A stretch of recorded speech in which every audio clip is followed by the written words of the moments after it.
안녕하세요. 저는 제주도에 살고 있는 중년의 여성 애독자예요. 저는 제 친정엄마를 보면서 고부관계의 힘든 부분을 느낀 바 있었답니다. 친할머니께서 친정엄마를 쥐잡듯 하셨던 것 같아요. 온갖 씹사리를 다 당하셨던 분이 제 친정엄마이셨죠. 그렇게 괴롭힘을 당하셨던 이유요. 지금 생각해보면 너무 어이가 없는데 친정아빠가 친가에서 유일한 아들이건만 그런 대들보를 친정엄마가 빼앗아간 게 죄라고 친할머니는 주장하셨습니다. 그리고 제가 딸인데 외동이었어요. 보수적인 옛날 집안에서 며느리가 아들을 못 낳으니 얼마나 많은 구박이 쏟아졌을지 나이 드신 분들은 아마 상상이 가실 겁니다. 이 천하에 쓸모도 없는 것 같으니라고? 딸년 하나 달랑 낳아놓고 그 일은 어째 감감무소식이야? 네가 정녕 우리 집안에 대를 끊어놓으려고 작정한 거야? 마음 같아선 당장 너하고 네 딸년 떼쳐버리고 새로 하나 참한 며느리 들어앉혀 손자를 볼까 싶구나. 죄송해요, 어머님. 제가 앞으로 더 열심히 하겠습니다. 노력해 볼게요. 애당초 눈엣가시로 친정엄마를 못 박으신 친할머니 앞에서 그 어떤 공손한 자세도 소용이 없었습니다. 도대체 뭘 그렇게 잘못한 것인지도 알지 못하신 채 친정엄마는 늘 입버릇처럼 죄송하다고 사과를 하셨어요. 제가 아주 어렸을 때부터 기억 속에서 친정엄마는 기가 죽어 계셨고 어깨와 고개를 올곧게 드는 법이 없으신 분이었습니다. 친할머니는 당연히 저 또한 구박하셨어요. 볼 때마다 복장이 터지게 만드는 반푼이라고 저를 힐난하시면서 제가 아무 잘못도 안 저질렀는데 걸핏하면 제 머리통을 한 대씩 때리셨습니다. 그래서 저는 어렸을 때부터 미움받고 욕을 듣고 맞는 것에 이골이 난 아이였어요. 그게 전혀 이상한 거라고 생각도 못했었죠. 친할머니도 그 당시 나름 속이 말이 아니셨기에 언제나 신경이 곤두서기셨을 거예요. 친정아빠에겐 여자 형제만 둘이었는데요. 큰 고모와 작은 고모였죠. 큰 고모는 결혼하시고 나서 사업병 걸린 배우자 잘못 만나시는 바람에 고생만 하시다가 마지막 반전을 노리신다며 한국 생활 정리하고 외국으로 가셨어요. 그런데 거기서도 오만 고생을 다 하시게 되었고 차마 한국에 쉽사리 돌아오지도 못하신 채로 그러면서 지내셨습니다. 그리고 작은 고모는 사기 결혼을 당하시는 바람에 정신이 살짝 이상해지셨어요. 어른들의 사정이라 당시에 제가 자세한 내막은 몰랐지만 작은 고모 때문에 친가의 전 재산이 날아간 것으로 알고 있습니다. 아, 참고로 외가는 원래 못 살아서 돈 한 푼 없는 집안이었고요. 친할아버지는 술자리를 좋아하시고 친목을 중요하게 여기셨던 분이라 늘 바깥으로 나돌면서 친할머니를 보살로 만드신 지 오래였어요. 이런 판국이니 친할머니로서는 그나마 믿을 구석, 심적으로 기댈 구석이 친정 아빠뿐이었던 거겠죠. 친정 아빠는 외벌이를 하셨습니다. 이른 아침에 일을 나가서 늦은 저녁에 돌아오셨죠. 친정엄마는 당시에 시댁으로 가서 수발 들고 집안일하고 저를 키우시고 남편 내조하면서 그렇게 사셨던 것이고요. 아주 가끔 아르바이트 같은 걸 동네 아주머니들과 하긴 하셨어요. 그걸로 종종 용돈벌이 정도 하셨던 걸로 기억하네요. 어떻게 보자면 바깥일 하시는 친정아빠보다도 친정엄마의 일정이 더 빠듯했을 거예요. 하지만 친할머니의 눈엔 늘 부족한 며느리였고 당신 아들의 등골을 빼먹는 존재가 친정엄마였습니다. 돈 한 푼 안 벌어오면서 지아비가 벌어온 피 같은 돈을 쓴다며 친정엄마에게 자주 잔소리하셨으니까요. 늘 반복되는 잔소리의 내용. 저도 귀에 인이 박힌 바였는데 어느 날은 친정엄마가 참다 못하셨는지 거실 바닥을 닦던 걸레를 집어던지시며 친할머니 향해 외치셨습니다. 어머님, 제발 적당히 좀 해주세요.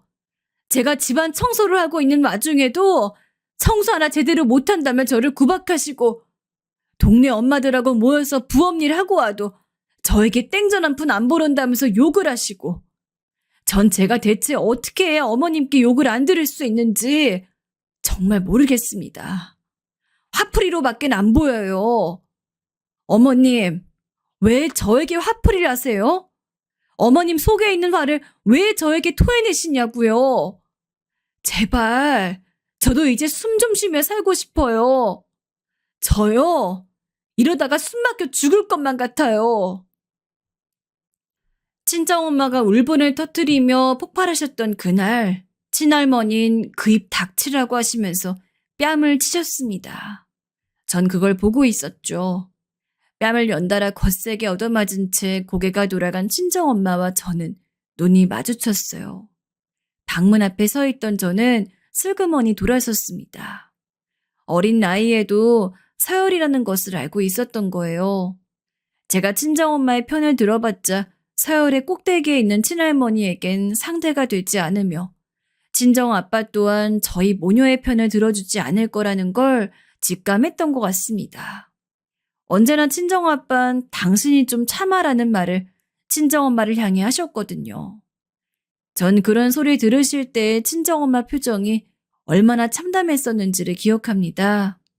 그래서 두고두고 후회가 막심했죠. 어렸을 때 차라리 어린 나이를 무기 삼아 친할머니께 대들고 친정엄마를 두둔해드렸어야 했는데 서열이란 이속관계에 너무나도 속이 빤해 그러지 못한 아이였단 사실이 스스로도 괴롭습니다. 친정엄마는 종종 이런 소리를 중얼거리셨어요. 친할머니와 함께 다리에서 뛰어내리고 싶다고요. 그러면서 저에게 이런 말씀도 하셨었죠. 미영아, 너는 왜 딸로 태어났니? 아들로 태어났으면 좀 좋아? 그랬다면 나에게 도움을 주었을 텐데. 너는 존재 자체가 골칫덩이야. 나는 너로 인해 웃어본 적이 한 번도 없었던 것 같아. 내가 그 고통을 감수하며 너를 왜 낳았을까? 네가 태어날 줄 알았다면 안 낳았을 거야. 자식에게 부모가 그런 말 하면 안 되는 거죠. 무슨 일이 있어도 절대 그러면 안 되지만 친정엄마는 너무 오래 정신적으로 억압되어 살아오셨기에 온전한 정신 상태가 아니셨던 것 같아요. 그런 것을 감안하기에는 저는 너무 어렸고 배려심 또한 부족한 아이였죠. 저도 모르게 이런 말씀을 드리며 받아쳐버렸던 거예요. 엄마도 저를 웃게 한 적 없잖아요. 저도 엄마가 제 엄마라서 좋았던 적 한 번도 없어요. 차라리 기억이 안 나면 좋을 텐데 어렸던 시절의 기억 속에서도 그 순간은 하필 선명하게 남아있습니다. 제가 왜 그랬던 것인지 모르겠어요.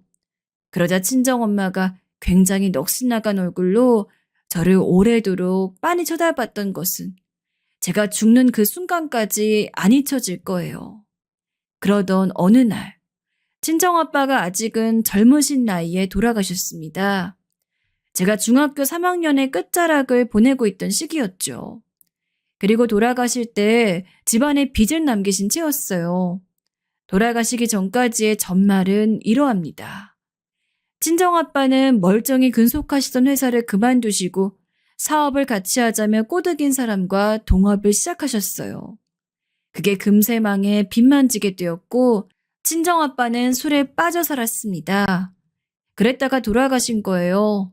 사업 실패를 겪으신 지 2년도 채 되지 않은 시점이었습니다. 하도 술을 드셔 간에 무리가 온 나머지 쇼크로 돌아가신 거였죠. 친할머니는 바로 쓰러지셨고 병원 신세를 오래 지셨다가 시설에 들어가셨습니다. 큰고모네가 한국에 들어오셨고 시설에 모시는 비용을 감당하겠다고 하셨죠. 이제 와서 세상에 둘도 없는 효녀인 척 해봤자 결국 자기 부모 집 그거라도 받아내려고 하는 수작인 거 다 알고 있지. 남동생에게 그동안 받은 돈, 염치 없이 뜯어내갔던 돈, 그거에 반만 토해내도 지금 우리가 이렇게 힘들진 않을 거야. 친정엄마는 저를 붙잡고 울분을 토해내셨습니다. 비통함에 잠긴 친정엄마를 외면하며 그 길로 친가 사람들은 저희 모녀를 끊어냈어요. 애당초 아무런 관계가 없었던 것처럼 일방적으로 단절을 해버리더군요. 저도 허무했는데 친정엄마의 심정이란 오죽했을까요? 속이 문드러지든 말든 어쨌거나 시댁에 희생하며 살아왔건만 가장 힘든 때가 되자 철저히 외면받은 거잖아요. 이거야말로 돌아가신 친정아빠가 힘들어하셨던 배신감이라는 거였죠. 친정엄마는 또 한 번 무너져 내리셨고 그나마 외가에서 도움을 줘서 저희 모녀가 숨을 쉴 수 있었습니다. 제가 아직 미성년자인 게 사정이 가엾다고 하시면서 외가 친척분들이 위로금 차원으로 돈을 십시일반 모아 전달해 주었어요. 제가 알기로는 그게 500만 원 정도였던 것으로 기억을 합니다. 전 그걸 당연히 제 대학 등록금으로 친정엄마가 따로 빼두실 줄 알았어요. 제가 수험생이었으니까요. 하지만 친정엄마는 제 생각과 다르셨습니다. 너는 전액 학비가 지원되는 전문대를 찾아가든가 아니면 아무 대학도 가지 마. 일자리부터 잡아서 고등학교 졸업하는 대로 돈이나 벌어. 일자리라니 엄마. 고졸이 되면 전 직장에 갈 수 있는 선택지도 좁아질 거예요. 그냥 공장에 들어가면 되잖아. 그런 곳들은 숙식 제공도 다 되더라. 돈 한 푼 쓸 일 없이 모으게만 하면 되는 거야. 얼마나 좋니? 난 미영이니가 그런 곳에 들어가서 돈이나 열심히 벌어줬으면 좋겠어. 친정엄마가 진심이라는 걸 알고 전 환장할 것 같았습니다. 결국 박바구겨 간신히 전문대라도 들어갔네요. 그러다 친정엄마는 저를 두고 이기적인 년이라며 슬쩍 욕을 하셨어요. 돈이나 제가 빨리 벌었으면 하고 바라셨던 거예요. 하지만 결과적으로 제 선택이 옳았습니다. 전문대라도 다녔기에 지원할 수 있었던 직장들이 있었거든요.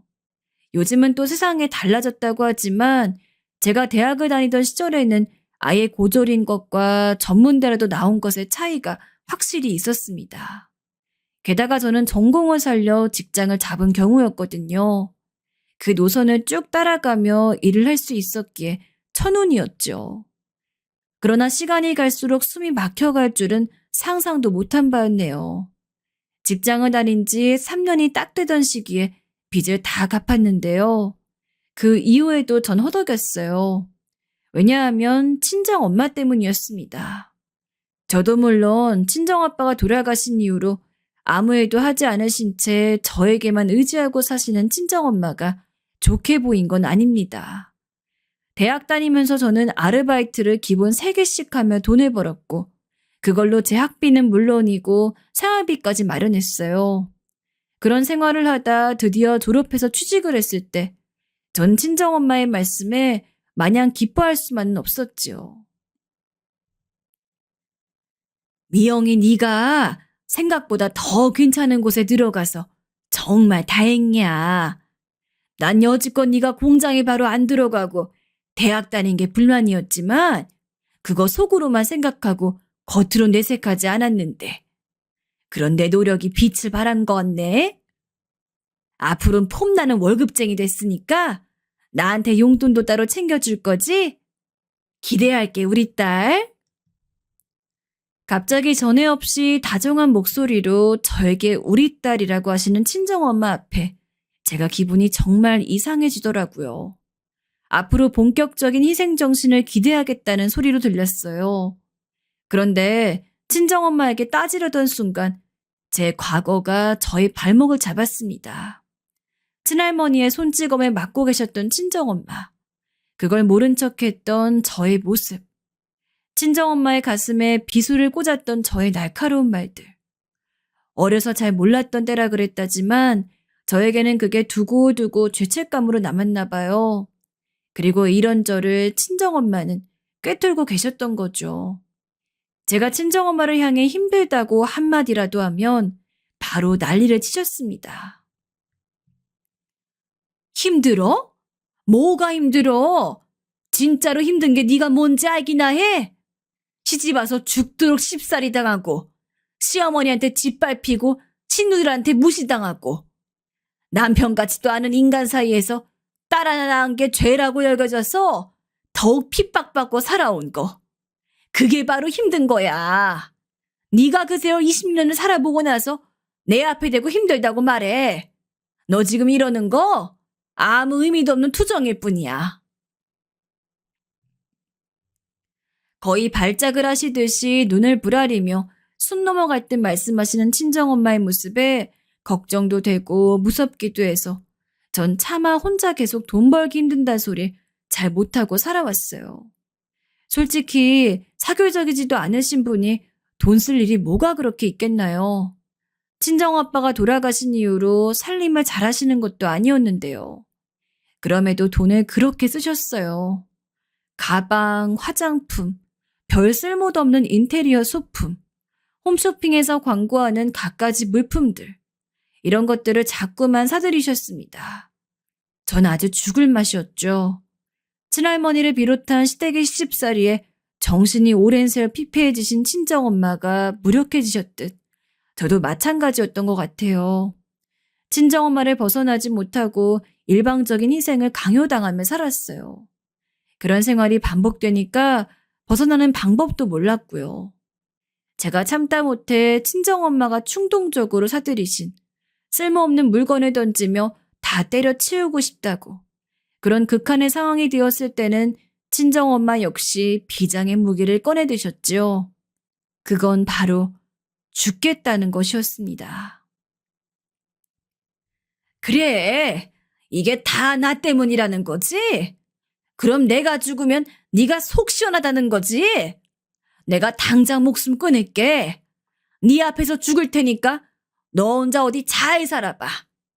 내가 죽어야 되는 거였네. 그것도 모르고 내가 질척거리면 네 옆에 붙어 너를 힘들게 했네. 미영아, 내가 너를 낳아 당한 고통이 엄청 컸는데 나의 그 오랜 희생을 몰라주고 네가 나를 이렇게 저버리는구나. 내가 지옥에서 너를 기다릴게. 나는 먼저 떠나련다. 미친 사람처럼 몸을 떨며 중얼거리셨고 당장이라도 고층 건물 옥상에 올라가 뛰어내리겠다고 하셨습니다. 그럴 때면 저에게 선택지란 없었죠. 죄송하다고, 잘못했다고, 너무 힘들고 지쳐 실언을 한 거였다고.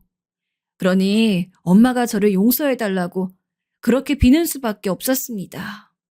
친정엄마가 저 때문에 돌아가시게 할 수 없었으니까요. 인생이 즐겁지가 않았습니다. 사는 낙이라는 게 없었던 것 같아요. 이런 저에게 행복한 미래, 남들 다 아는 결혼, 이런 것들은 영영 없을 것 같았죠. 하지만 저는 운명처럼 지금의 남편을 만나고 말았던 거예요. 누구의 소개로 만난 것도 아니고 돈이 안 드는 취미 생활을 하려다 보니 독서 모임을 가지던 중에 만난 인연이에요. 고단하고 지친 심신을 다스리려고 또한 친정엄마에게서 벗어나 있는 시간을 만들고자 독서 모임에 참석했다 다른 방식으로 위로를 받을 줄은 몰랐습니다. 남편은 저에게 따스한 마음을 알려준 사람이에요. 그래서 저도 조심스레 연애를 시작했지만 곧 난관에 봉착했습니다. 나는 여태까지 오빠가 별말이 없어서 나처럼 외동인 줄 알았는데 형제만 셋이 더 있다고? 사남매인데 오빠가 게다가 거기서 막내라고? 막내 아들이면 애지중지 사랑 많이 받고 자랐겠다. 왠지 나하고는 별개의 세상에서 살다 온 것 같네. 부담을 느낄 수밖에 없었죠. 왜냐하면 남편이 저에게 청혼을 했는데 전 저와 너무 다른 환경의 사람과 결혼할 자신이 없었습니다. 무엇보다 친정엄마가 마음에 걸렸고요.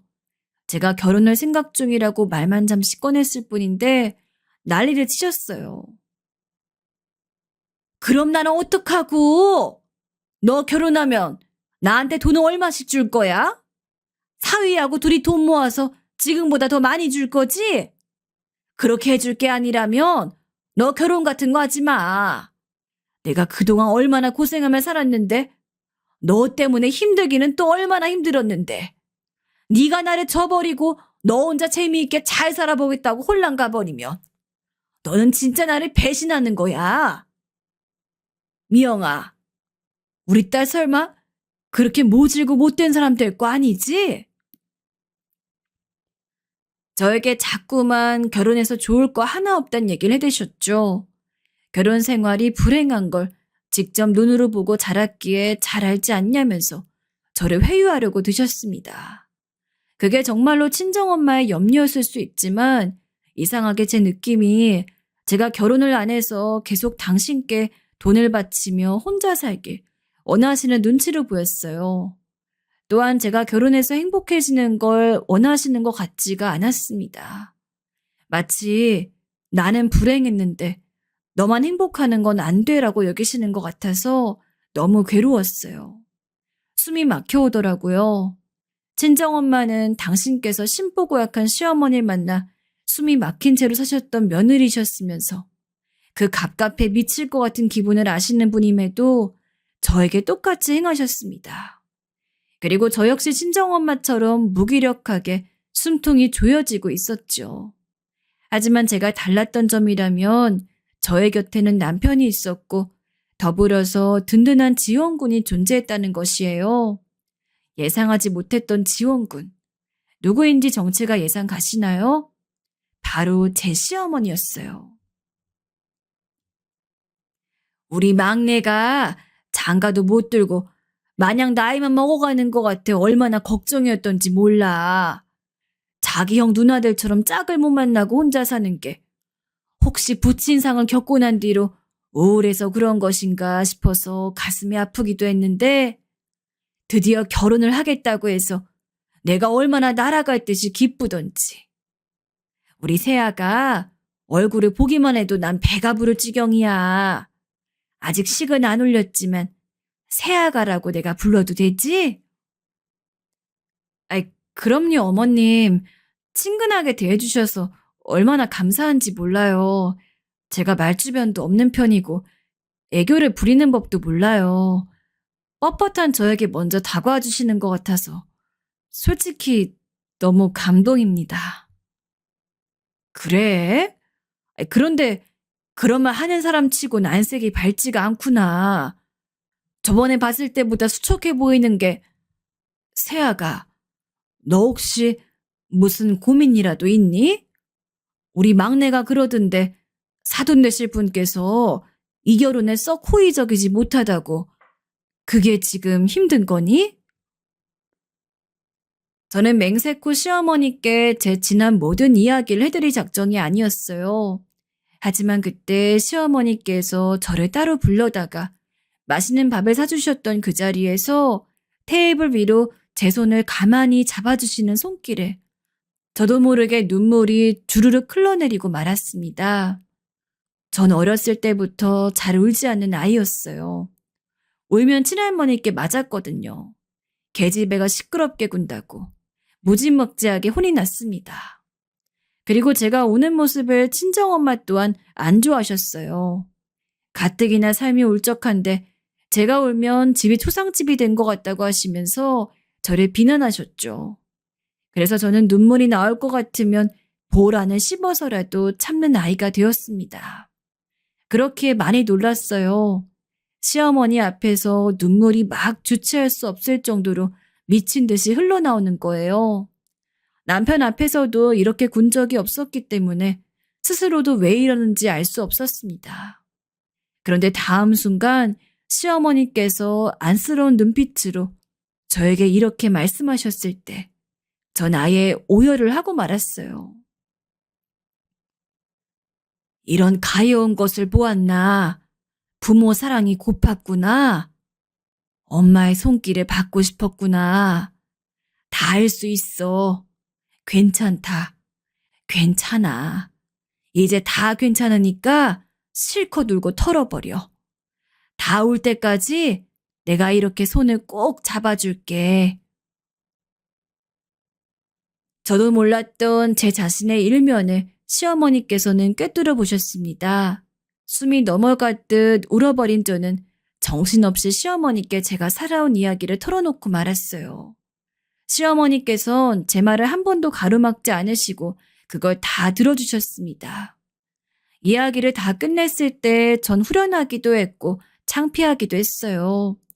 시어머니께선 그저 빙그레 미소를 지으시며 제 손등을 부드럽게 어루만져 주셨습니다. 앞으로 엄마 같은 시어머니가 되어주겠다고 하셨어요. 그 말씀을 듣고 나니 아무런 걱정이 안 되더군요. 친정엄마에 대한 온갖 복합적인 감정도 더 이상 제 발목을 잡을 수 없었습니다. 하지만 속으로 생각을 달리 고쳐먹었다고 해서 평생을 어긋난 채로 살아온 제가 단박에 친정엄마 앞에서 태도를 강경하게 굴 수 없었는데요. 남편 또한 장모님 되실 분 앞에서 함부로 입을 놀릴 수 없으니 조심스러웠지만 시어머니께서 구원 투수가 되어주셨습니다. 저랑 남편 모두 부친상을 겪은 집안이었기에 친정엄마와 저, 시어머니와 남편 이렇게 간추하게 넷이서만 상견례를 표방하는 식사 자리를 가졌어요. 친정엄마는 마지못해 자리에 참석해 주셨고 저를 향해서 넌 나에게 고마워해야 한다며 몇 번이고 강조를 하셨습니다. 저에게 또 빚을 지으시려는 모양이었죠. 하지만 친정엄마는 상상도 못하셨을 거예요. 설마 그 자리에서 시어머니의 맹렬한 일침에 당할 줄 모르셨을 겁니다. 각자 살아온 이야기가 흘러나오던 와중에 친정엄마는 딸이 결혼하고 나면 2배로 효도하길 원한다고 힘을 주어 말씀하셨는데 이때 시어머니께서 받아치셨죠. 이런 말씀 적나라하게 드리긴 참 못하지만 그래도 안 드릴 수가 없네요. 사돈, 제가 듣자하니 며느리가 대학도 자기 힘으로 가서 그때부터 지금까지 하루도 속편히 쉬어보지 못하고 죽도록 일만 하며 집안에 빚도 갚고 사돈을 부양해 온 것으로 아는데요. 그렇게 열심히 며느리가 해왔으면 이젠 좀 편하게 자기 가정 꾸려 거기에 집중하며 살길 빌어주시면 안 될까요? 효도를 기다리실 게 아니라 사돈께서 직접 돈을 벌면 되지 않겠어요? 속사정 모르시면 말씀을 마세요. 경력이 있었던 사람도 나이 들면 취업하기 어려운 게 현실이에요. 전 일 경력이 없으니 더더욱 힘들고요. 그리고 저는 너무나도 정신적, 육체적으로 힘들어서 일을 할 수 없는 상황입니다. 이런저를 두고 제 딸이 자기 혼자 잘 먹고 잘 살겠단 그런 못돼 처먹은 생각은 하지 않기를 바랄 뿐이에요. 허리가 굽을 때까지 자식 걱정하며 자식이 오늘 밥은 먹었을지 어디 아프진 않을지 그런 걱정하는 게 부모입니다. 부모라면 응당 자식이 왜 죽는 날까지 살다 갈 수밖에 없어요. 그런데 사돈께서는 자식을 걱정하시는 게 아니라 자기 자신의 안위만을 간절하게 걱정하시는군요. 뭐라고요? 어쩜 그런 모욕적인 발언을 하세요? 제가 얼마나 제 딸을 힘들게 키웠는데 그딴 시댁과 남편을 두고도 자식을 이 정도로 잘 키우는 게 얼마나 힘든 일인지 모르니까 지금 이러시는 겁니다. 친정엄마는 앉은 몸을 바들바들 떠시면서 말씀을 이으셨습니다. 흥분하셨는지 숨소리가 거칠어져 있었고 눈동자도 풀려 있었어요. 전 친정엄마의 이런 상태를 자주 봐서 잘 알기 때문에 이러다가 곧 나 죽을 거다 이렇게 나오실 것 같아 식은땀이 흘러나왔습니다. 남편과 둘이서 난처한 눈빛을 교환하고 있던 그때 시어머니께서 손으로 테이블 위를 가볍게 쿵 내리치셨어요. 모두 깜짝 놀라 시어머니를 주목했죠. 이보세요. 그딴 시댁이면 남편 그런 것들 전부 다 사돈이 선택하신 거잖아요. 사돈의 시댁이었고 사돈의 남편이었습니다. 며느린 단지 그런 환경에서 태어났을 뿐이에요. 며느리라 해서 그런 환경 좋았을까요? 어찌 보면 사돈은 며느리의 인생 첫 페이지부터 피해만 끼치신 셈이죠. 부모는 자기가 세상에 내어놓은 자식을 위해서 헌신해야 하는 책임이 있습니다. 반대로 자식의 헌신만 바란다면 그것은 일종의 착취예요. 사돈, 스스로 돈도 못 벌겠다는 무능력자가 어디서 큰 소리 내십니까?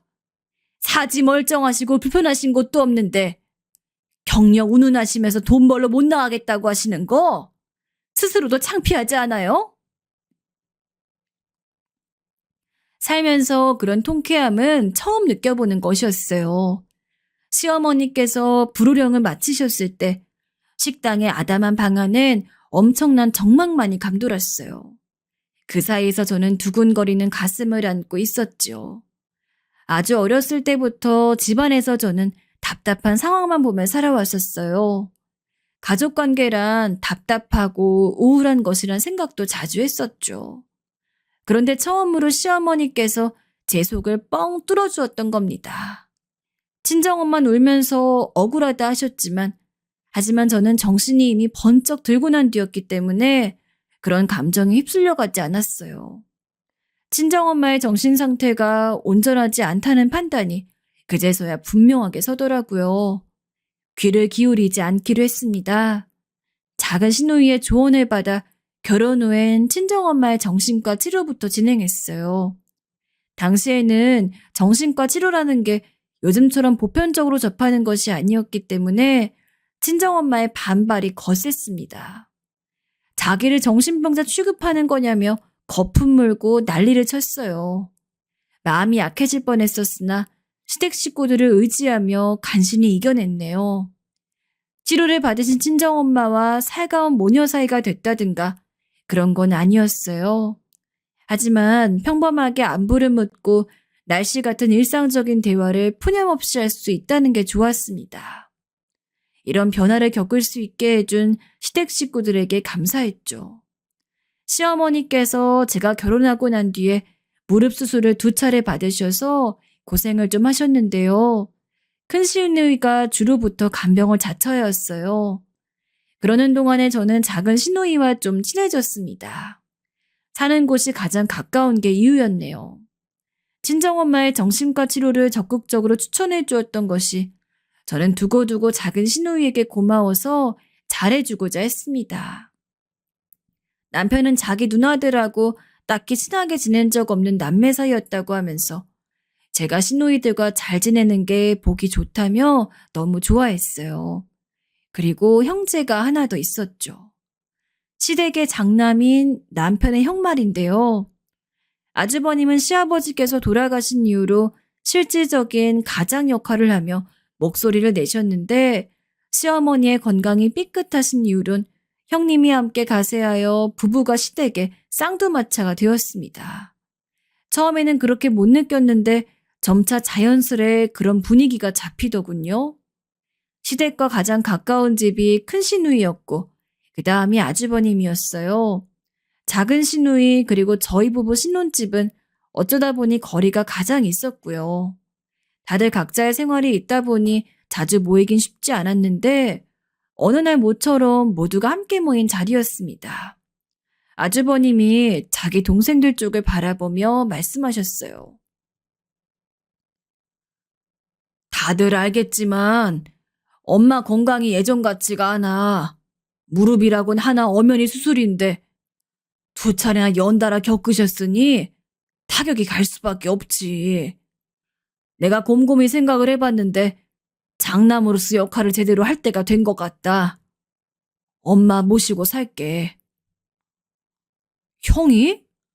아이, 그렇다면 여기 엄마 댁은 이제 정리하자는 거야? 엄마도 동의하신 거 맞아요? 엄만 자식들한테 원체 기대고 손 벌리는 거 싫어하셔서 혼자 지내는 걸 좋아하셨잖아요. 근데 형 집에 들어가 살아도 괜찮은 거예요? 시누이들이 깜짝 놀랐는데 특히 큰 시누이가 시어머니의 수술 이후 간병을 했던 입장이라 그런지 뭔가 떨떠름한 눈치였어요. 남편이 당황해서 시어머니께 입장을 여쭈었죠. 그러자 시어머니께선 인자하게 웃으시며 나이 들 만큼 들었으니 장남과 맏며느리에게 의지해서 지내는 것도 나쁘지 않단 식의 말씀을 하셨어요. 그날 모두가 모인 김에 이런저런 대화가 오갔는데 결국은 시어머니께서 집 정리를 하신 다음 아주버님이 모시고 사는 것으로 되었습니다. 그렇게 되면 왠지 가볍게 찾아뵙기 어려워질 것 같아 전 기분이 이상했죠. 근데 이때 뭔가 아주버님과 시누이들 사이에 감정이 상하는 언쟁이 따로 있었던 것 같더라고요. 남편은 세 사람과 나이가 살짝 동떨어진 막내였기에 제외되고 나머지 세 분이 따로 대화를 나누셨던 모양인데 나중에 얼핏 듣기로는 신부님께서 오래 거주하셨던 그 집을 아주버님이 멋대로 처분할 예정이고 이익도 혼자 보실 모양이라 시누이들은 그게 불만이었던 것 같았습니다. 이런 식의 문제는 너무나도 먼 일처럼 느껴진 저는 감히 뒤늦게나마 말을 얹을 엄두가 안 났죠. 남편도 자기는 그런 것에서 빠지고 싶다며 부동산으로 얼마나 이득을 보든 관심이 없다고 했습니다. 저도 동의했기에 저희 부부는 조용히 있었네요. 저는 그 이전보다 더욱 시어머니께 신경 쓰며 잘해드릴 작정이었습니다. 저를 번거로이 여기시지만 않는다면 자주 찾아뵙고 안부를 전해드리고 그러고 싶었어요. 그런데 생각처럼 되진 못했습니다. 재수씨, 며느리 노릇 열심히 하려 드는 거 좋은데 우리 엄마 컨디션이라는 것도 좀 생각해줬으면 좋겠네. 재수씨처럼 젊은 시각에서 우리 엄마를 바라보면 안 돼. 잘 지치고 잘 힘들어 하시니까 불쑥 찾아오는 건 절대로 하지 말고 연락도 주말 같은 때에만 드리면 돼. 뭐든지 적당히 하라는 게 중요한 법이야. 아, 그렇군요. 제가 눈치가 없었네요. 이런 것에 발지 못해서 잘 몰랐습니다. 앞으로는 주의할게요. 아무렴 며느리가 자식보다 나을 수 없었죠. 그걸 알아차리고 제가 민망함을 느꼈습니다. 남편 또한 나이 차이가 꽤 나고 장남인 자기 형을 조금 어렵게 여기는 경향이 있었기에 따로 참견하지 못했었죠. 그러다가 남편이 제주도로 일을 옮겨가게 되었어요. 회사에서 지원자를 받았는데 남편이 고민하길래 제가 힘을 실어주었습니다. 저도 이직을 고민하고 있을 시기였고 새로운 곳에서 새로운 일을 해보고 싶다는 생각을 마침 하고 있었거든요. 그렇게 저희 부부는 제주도로 터전을 옮겨갔어요. 섬으로 나오니까 뭔가 다른 가족들과 단절된 느낌을 살짝 받게 되었습니다. 괜히 시어머니 생각이 자주 나서 자리를 안정적으로 잡는 대로 시어머니를 놀러 오시게 하고 싶었어요. 남편하고 둘이 얘기를 다 해놨었죠. 그런데 조금 갑작스레 시어머니께서 요양원으로 가시게 된 겁니다. 너무 멀쩡하신데 웬 요양원인가 싶었어요. 근데 아주버님이 하시는 말씀이 시어머니가 늙었으니 자식들에게 피해주기 싫고 걱정 끼치고 싶지도 않다. 라며 요양원으로 가는 것을 하도 강력히 주장해서 어쩔 수 없었다고 하시는 겁니다. 세아가, 그래, 새로 들어간 직장은 잘 다니고 있지? 적응은 잘하고 있을지 어떨지 내가 요새 궁금한 참이었어. 어머님, 지금 제 직장이 문제가 아니죠. 곧 요양원 들어가신다면서요. 전 어머님이 요양원 들어가셔서 갑갑하진 않으실지 그게 걱정이에요. 정신이 깜빡깜빡 하시는 것 때문에 그러세요? 어머님 근데 그건 증상이 몇 주 되지도 않았잖아요. 그리고 젊은 사람들도 건망증 심한 경우 많아요. 목소리에 아주 서운함이 뚝뚝 묻어나는구나. 덕분에 내가 요양원 들어가는 길이 외롭진 않겠어. 근데 나이가 들었으면 뭐든지 순리를 따라야 하는 법 같아. 내 뜻대로만 행동할 수 없다는 것을 지금이 되니 알겠더구나. 하필 멀리 있어서 더욱 시어머니를 적극적으로 만류할 수 없음이 안타까웠어요. 갑작스런 요양원 결정에 시누이들도 당황했다는 것 같았어요. 아무튼 시어머니가 요양원에 처음 들어가셨을 때 식구들이 다 함께 방문을 했었고요. 커다란 시설이어서 제법 본격적인 곳이라 마음이 놓였던 것 같아요. 그리고 나서 몇 달이 지났을 때였습니다. 제가 가까운 사람이 몇 없기에 그 인연들을 소중히 여기는데 그중 한 명이 힘들게 임신한 아기가 돌을 맞았다고 돌잔치 초대장을 보내왔어요. 남편은 일정상 함께 가지 못했고 저만 비행기에 올랐습니다. 모처럼 나온 김에 전 당연히 시어머니를 찾아뵈었죠. 요양원에 스스로 들어가신 시어머니. 눈빛이 총기 넘치시고 매사에 의연하신 시어머니. 그런 분을 오랜만에 뵈었을 때 저는 깜짝 놀라고 말았습니다. 어, 어머님, 왜 그렇게 몸을 떠세요? 잠깐 진정 좀 해보세요. 그리고 팔에 이거 지금 설마 멍인가요? 시어머니가 저를 알아보자마자 혼비백산을 하시며 매달려 오신 거예요. 눈동자는 불안하게 흔들리고 있었고 목소리 또한 마구 떨리고 있었습니다. 게다가 소매를 걷자 눈에 보이는 멍자국들. 전 시어머니를 진정시켜드리고 당장 직원을 불렀어요. 그런데 그 직원이 전혀 동요하지 않은 채로 아무 문제 없다고 하는 겁니다. 멍은 피부가 약해서 든 것 같은데 정확히 원인은 모르겠으며 시설에서는 그 어떤 강압적인 행위가 없었기에 그 부분은 맹세코 당당하다고 그러더군요. 경찰을 대동해 오면 CCTV를 확인시켜 줄 수 있다고 했습니다. 전 문 앞에서 직원과 소득 없는 대화를 마친 후에 다시 안으로 들어갔어요. 그곳은 4인실이었는데 제가 다시 들어가자 시어머니와 함께 방을 쓰시는 분들 중에 바로 옆자리 할머님이 저에게 다급히 말씀을 해오셨습니다. 며느리인가 봐? 여기 윤 씨가 며느리 보니까 어리광 부리고 싶어서 괜히 그러는 것 같은데 우린 아무 일도 없어요. 여기처럼 밥 잘 나오고 선생님들 친절하고 노인네들 손발 안 묶어 놓고 이렇게 좋은 곳은 찾기 힘들어. 윤 씨가 요새 들어 정신이 오락가락 하는 바람에 좀 아까는 헛소리 한 것 같아요. 그렇지, 윤 씨? 그러자 침대에 가만히 앉아 계신 시어머니가 고개를 끄덕이시는 게 아니겠어요? 제가 얼마나 당황스러웠는지 몰라요. 분명히 아까만 해도 저에게 데리고 나가달라고 하셨던 분인데 이제는 괜찮다고 하시는 중이었습니다.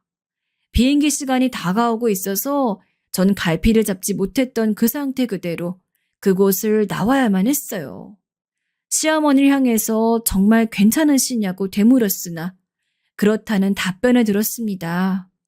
전 공항에서 탑승을 앞두고 친정엄마와 통화를 했어요.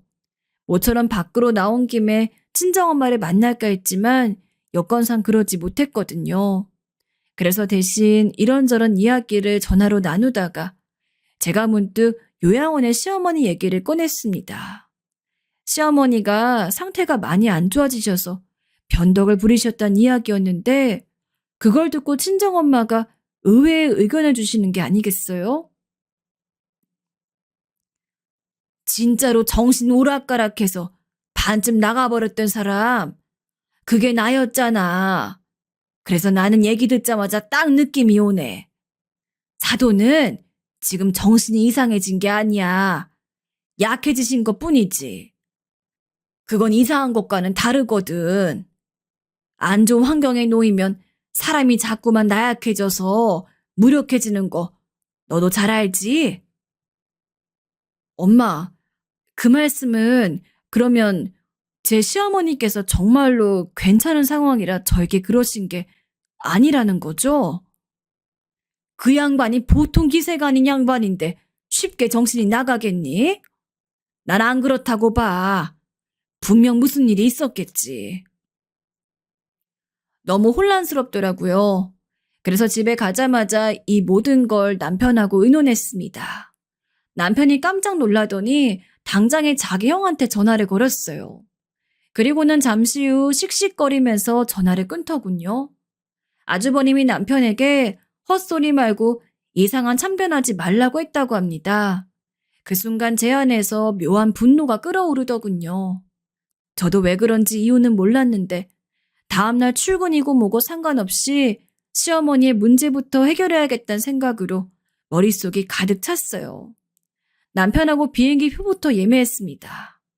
그리고 시누이들에게 상황을 말했죠. 그러자 그쪽들도 난리가 났어요.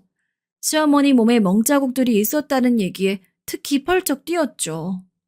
이튿날 어쩌다 보니 모두가 함께 모여 요양원을 쳐들어가게 됐습니다.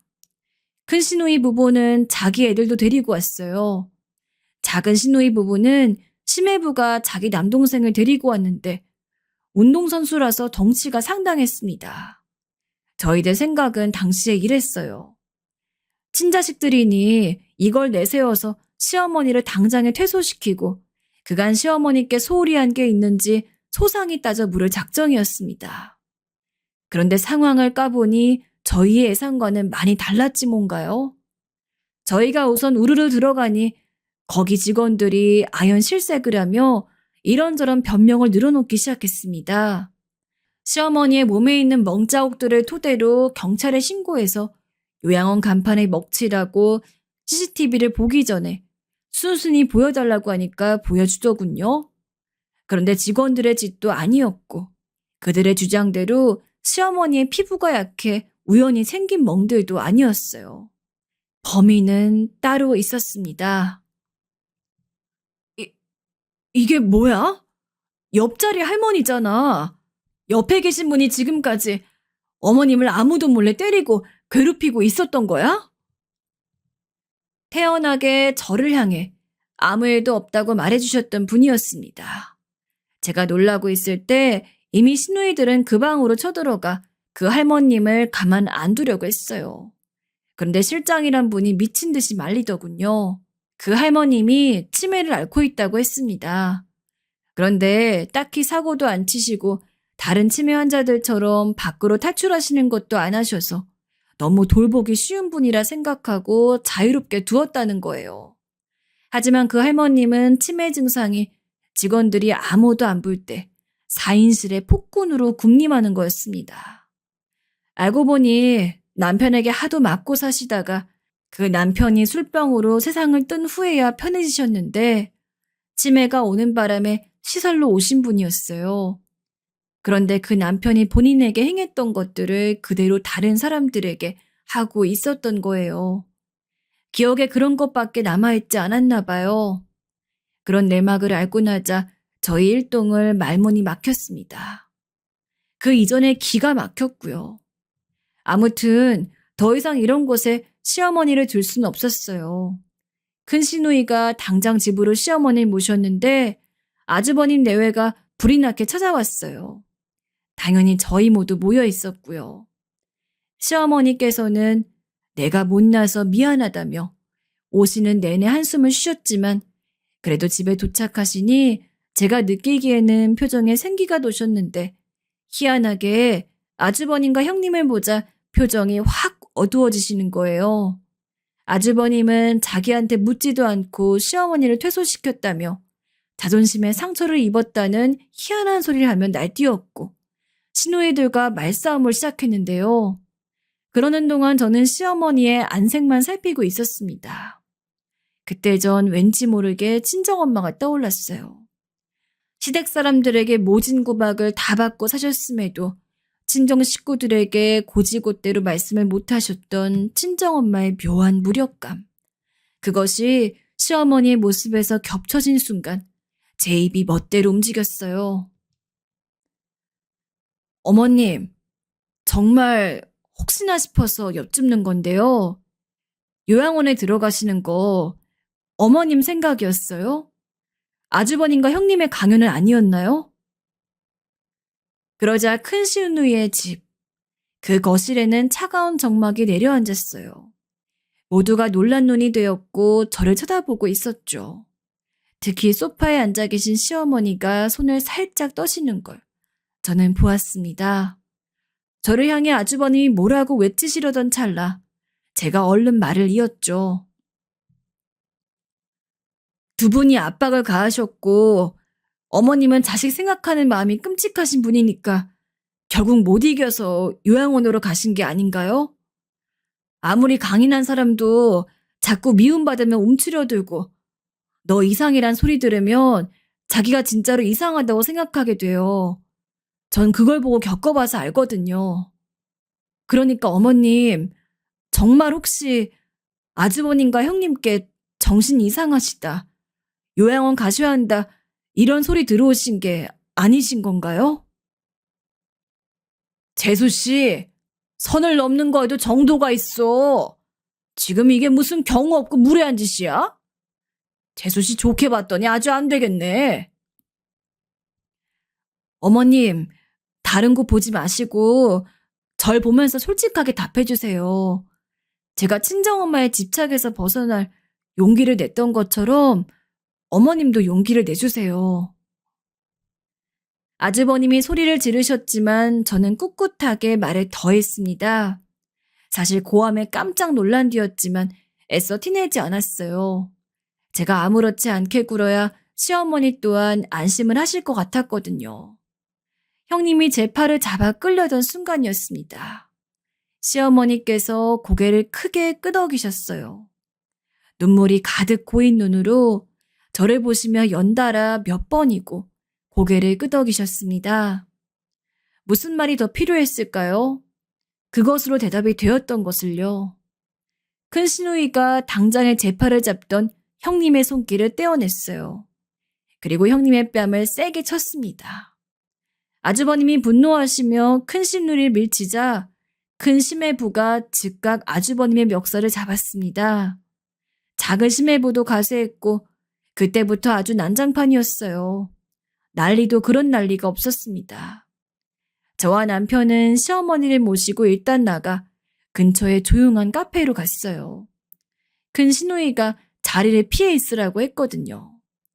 그곳에서 시어머니는 따뜻한 차를 마시며 긴 이야기를 시작하셨습니다. 시아버지께서 돌아가신 직후부터였다네요.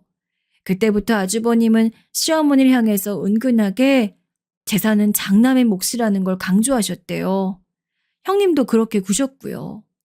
그러더니 무릎 수술을 받고 나신 시어머니에겐 이제 옛날 같지 않으시다. 슬슬 인생 마감할 준비하셔라. 자식들 보기 안 부끄러시냐면서 자꾸만 그런 소리 해댔다고 합니다. 강한 진통제 같은 거 복용하시다 보니 컨디션도 떨어지고 기억력도 예전 같지 않았던 때 아주버님과 형님에게 자꾸만 그런 소리 들으시다 보니 주눅이 드셨대요. 그리고 자식들의 미래를 위해서 늙은이는 뒷방으로 철저히 물러나 주는 게 낫다는 생각을 하셨다고 합니다. 그러진 상태에서 하필 요양원의 옆자리를 잘못 만나신 거예요.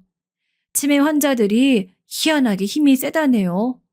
힘 앞에서 무섭기도 했고 시설 직원들에게 아주버님이 무슨 일이 있어도 상관없으니 죽었다는 연락 아니면 하지 말라고 하셨던 바가 있어 시어머니가 약간 방치되어 계셨던 겁니다. 일련의 과정들을 듣는데 속에서 화가 끓어 죽는 줄 알았네요. 시어머니는 스스로 너무 못나고 초라한 것 같다며 서글퍼 하셨어요. 그런 시어머니의 손을 전 테이블 위로 가만히 잡아드렸죠. 저를 위로해 주셨던 그날하고 지금의 어머님하고 제 눈엔 조금도 다르지 않은걸요. 잘못을 스스로에게 돌리지 마세요. 어머님 잘못은 없어요. 세월이 흘러 어느새 제가 시어머니에게 따뜻한 위로를 전할 수 있게 됐음에 전 내심 하늘에 감사했습니다. 제가 그 이전보다 성장한 사람이 되어 있었으니까요. 이젠 제가 시어머니께 본격적으로 보답을 해나갈 때라는 걸 알았네요. 시어머니는 저에게 고맙다고 거듭 말씀하셨고 남편이랑 저희 세 사람이 그 자리에서 거의 부둥켜 안고 훌쩍였던 것 같아요. 그 이후로 아주버님은 아예 시댁에서 내쳐졌습니다. 이제 한 식구로 취급이 되지 않았어요. 연락을 뚝 끊었고 시어머니가 쥐고 계셨던 얼마간의 재산들, 진작에 시누이들과 남편이 나눠 가졌습니다. 큰 시누이가 시어머니를 모시며 살게 되었고 작은 시누이가 돈을 그쪽으로 보내주었고요. 전 제주도에서 맛있는 것들을 자주 보내주었고 몇 달에 한 번씩 시어머니를 제주도로 모셨습니다. 다른 시댁 식구들 또한 언제든 놀러 오라고 문을 활짝 열어두었죠. 시간이 지나면서 시어머니는 다시 생기를 찾으셨고 정신 또한 맑아지셨어요. 친정엄마도 제가 종종 제주도로 모셨는데 시어머니와 함께 시간을 보내실 때도 잦았어요. 물과 기름인 줄 알았건만 제법 괜찮게 두 분이 잘 지내시는 것에 저는 뭐든 겪어봐야 아는 법이라는 걸 체감했습니다. 어린 시절에 저에게 말해줄 수 있다면, 그게 가능하다면 이렇게 얘기해주고 싶어요. 너에게는 평온한 미래가 기다리고 있으니 걱정하지 말라고 말입니다. 울고 싶을 때는 참지 말고 울라는 말도 해주고 싶네요. 어렸을 때 하도 눈물을 참느라 볼 안쪽을 씹었더니 지금도 약간 너덜너덜하거든요. 아직 인생의 반 정도밖에 안 산 사람의 지난 이야기를 들어주신 분들 감사드려요. 제가 남은 인생도 한번 더욱 잘 살아보겠습니다.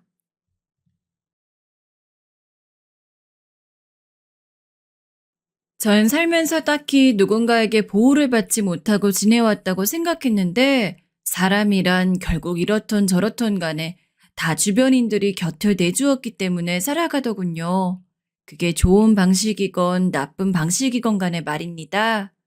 늘 저는 좋은 일도 없고 인생이 힘들다고만 생각하며 살아왔지만 돌아보니 별일 없이 살아서 더 그런 걸 못 느꼈던 것 같아요. 그러다가 중요한 순간에 그 명암이 확 두드러졌지 뭡니까? 최근에 제게 일어난 이 기적 같은 일을 부디 경청해 주세요. 어릴 적에 엄마 아빠 손을 제대로 타지 못한 채 저는 그저 할아버지에게 맡겨져서 자라게 되었어요. 엄마 얼굴은 전혀 기억에도 없어요. 친할아버지와 살고 있는 것이었기에 그나마 어릴 적 아빠 사진이나 좀 볼까 말까 했고요. 제가 초등학교 5학년이던 무렵 아빠가 할아버지에게 저를 맡겨둔 채 그대로 잠적해버리셨고 성인이 되어 한참 시간이 지난 지금까지도 저는 그 행방을 모릅니다. 할아버지도 얼마나 힘드셨을까요? 아들과 며느리가 종적을 감춰버리고 그간 잘 보여주지도 않던 손녀를 갑자기 키우라고 놓고 가버렸다니 부인인 할머니 역시 그 무렵에 돌아가셨기 때문에 한참 적적해 하시고 마음이 힘드셨던 때 같아요. 아내도 무엇도 없이 혼자 농사를 지으시면서 여유 있지 않은 상태로 살아가고 계셨어요. 당시 지병도 있으셨고 웬만하면 누군가의 도움을 받는 게 더 편하셨을 텐데요.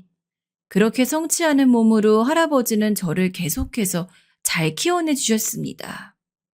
당시 형편은 좋지 않았고 혼자 농사로 살림을 일궈나가시는 편에 경제적인 여유는 없었는데 이상한 게 뭔가 이때부터 제 삶의 방향이 그전과 달라진 것 같았어요. 그간 엄마 없이 아빠와 살아올 때 저늘 눈치만 받고 누구에게 제 감정을 잘 토해내지도 못했습니다. 속상한 일이 있어도 말하지 않고 참아야 했고 아이가 아이답게 내보일 수 있는 모습들이나 어리광을 조금도 하지 못하고 자랐어요. 그래서 제 안엔 뭔가 쌓여있는 것들이 더 많았고요. 그런 저에게 할아버지는 마치 모든 걸 다 쏟아내도 되는 커다란 바구니처럼 양팔을 다 벌리고 서 있는 존재 같았어요. 할아버지와 지내는 얼마간이 지나고부터 저는 입을 열게 되었고 제가 그렇게 말이 많았는지 스스로도 놀랄 정도였거든요. 시시콜콜 별거 아닌 이야기들을 늘어놓게 되었고 그때마다 할아버지의 반응은 한결같았어요. 할아버지, 나 오늘 이거 받아쓰기 50점 받았어요. 어제보다 그래도 하나 더 맞았어요. 아이고, 그래 대단하구나. 선훈이가 참 잘했구나. 할아버지, 나 방정리도 다 했어요. 아이고, 우리 기특한 강아지 잘했구나. 할아버진 저에게 대단한 걸 해주지 않았지만 어쩌면 저에게는 돈 주고 살 수 없는 대단한 것을 주셨어요. 바로 눈을 맞추고 제 말에 귀를 기울여 들어주는 그 사랑을 말이에요. 엄마 아빠가 있는 아이들에게는 당연히 누릴 수 있는 그것을 저는 보통 느껴보지 못하고 컸어요. 그래서 사람들과 눈을 마주치는 것도 잘 못했고 늘 자신이 없어서 제가 친구들을 피했고 누군가 나를 당연히 외면하고 미워할 것이란 예상을 하고 사람을 대했어요. 그러다 보니 친구들과도 잘 어울리지 못하고 늘 폐쇄적이었는데요. 선우야, 오늘 같이 놀래? 아, 아니, 그냥 난 집에 갈래. 친구들이 물어도 이렇게 피하기 일쑤였어요. 친구들은 그런 저를 이상하게 생각했고요. 그런데 할아버지만큼은 저에게 안전지대나 다름이 없었어요. 할아버지는 늘 진흙이 가득 묻은 손이 내 옷에 닿지 않게 몸 뒤로 팔을 뻗으시고는 코를 제 머리 위에 비비면서 애정 어린 인사를 해주셨어요. 학교에 다녀오면 밭일을 하고 계시다가도 저를 보고 뛰어오시곤 했어요. 그러곤 땀을 닦으면서 마루에 앉아 저에게 보리차를 따라주시며 정겹게 말을 이어가셨어요. 우리 선우 학교 잘 갔다 왔어? 네, 할아버지. 잘 다녀왔어요. 오늘 학교에서 뭘 배웠어? 오늘은 곱셈이랑 나눗셈 배웠어요. 아직도 할아버지와 함께했던 그 장면은 제 머릿속에 너무도 선연해요.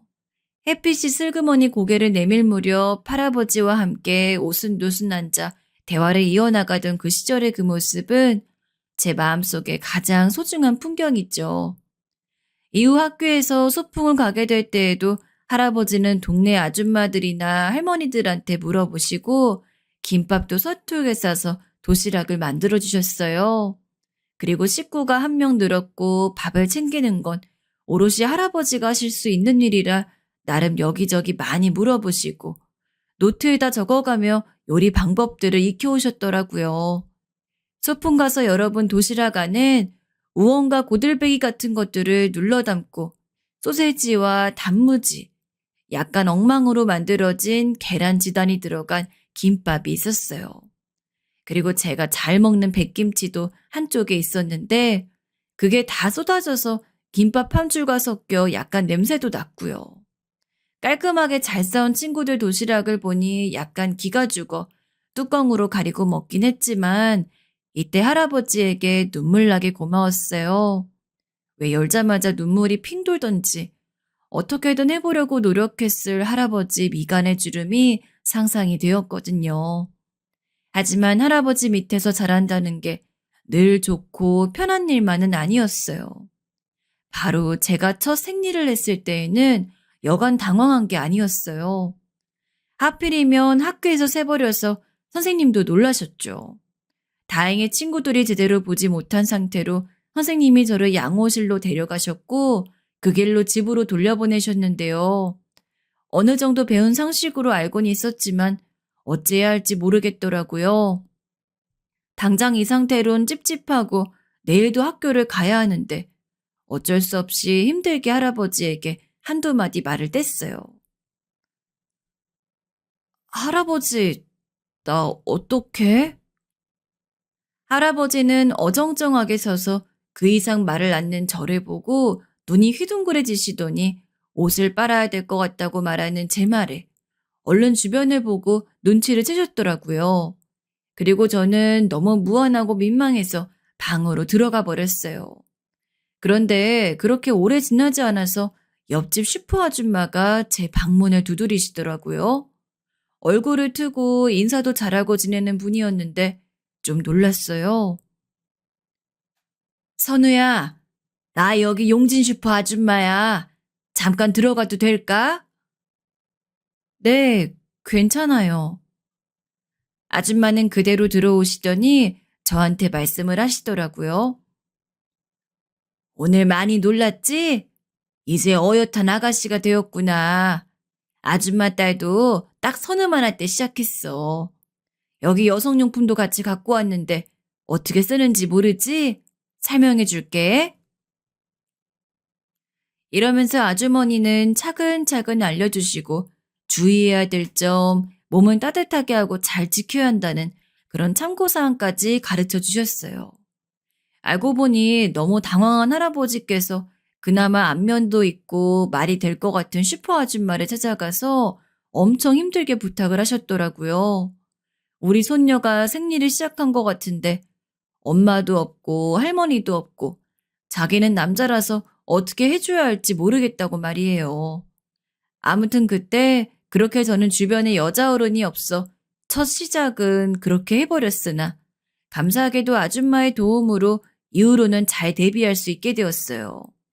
부족한 것 천지였던 제 인생을 할아버지는 어떻게든 채워주려고 최대한 애를 쓰셨던 거였죠. 그리고 제가 사춘기에 들어서 반항을 할 때에도 그렇게 무던히 저를 받아내 주시고 어르고 달래고 때론 야단치기도 하며 키워내셨습니다. 고등학교에 가니 아무리 제가 어릴 적에 어리광 못 부리고 살았다지만 마냥 할아버지에게 의지하고만 있을 순 없겠더라고요. 왜냐면 할아버지도 연세가 꽤 많으신 데다 지병이 점점 심해지셔서 밖에 나가지 못하고 누워 계시는 날이 있다 보니 저도 모르게 할아버지가 걱정이 되었어요. 어릴 적에 책을 좋아했기에 꾸준히 읽어왔고 딱히 학원은 못 다녔지만 그때부턴 최대한 열심히 공부를 했어요. 할아버지와의 일상은 늘 이렇듯 소리를 내진 않지만 언제나 잔잔하고 소중한 모습으로 제 안에 있었기에 이걸 잘 지키기 위해서는 내가 도움이 되어야겠다는 생각이 점점 강해졌거든요. 그렇게 해서 몸져 누워 한창 앓으시는 할아버지에게 저는 명문대학에 합격했다는 소식을 알리게 되었습니다. 그 과정은 무척 힘들고 고루하게 느껴졌지만 처음으로 제가 읽어낸 이 결과에 대해 무척 큰 성취감을 갖게 되었어요. 할아버지는 믿을 수 없다며 너무나 기뻐하셨고 그때 누워서 그렇게 발그레하게 웃으시던 얼굴이 아직도 제 가슴 한쪽에 깊게 남아있어요. 우리 선우는 해낼 줄 알았어. 그럼 누구 손녀인데 말이야. 할아버지는 제 자존감 그 자체였고 저를 믿어주고 지켜봐주고 응원해 주셨어요. 그런데도 제가 시집갈 때까진 본인이 정정해야 한다면서 그렇게 무리해서 밭으로 나가시더군요. 할아버지, 나가지 말라니까. 내가 돈 벌게. 할아버지께서 몸이 편치 않다 보니 어떤 날은 익숙한 밭일을 하다가도 다치기도 하고 그러니 저도 점점 마음이 조급해지더라고요. 안 되겠어서 결국 졸업 전에 무려 과외를 하며 알바를 했어요. 그렇게 조금씩 수익이 생기다 보니 돈이 모이는 재미를 알게 되었고 할아버지에게 용돈도 드릴 수 있게 되었습니다. 우리 선우, 우리 강아지 고맙구나. 그래도 이런 거 안 줘도 된다. 선우 써도 돼.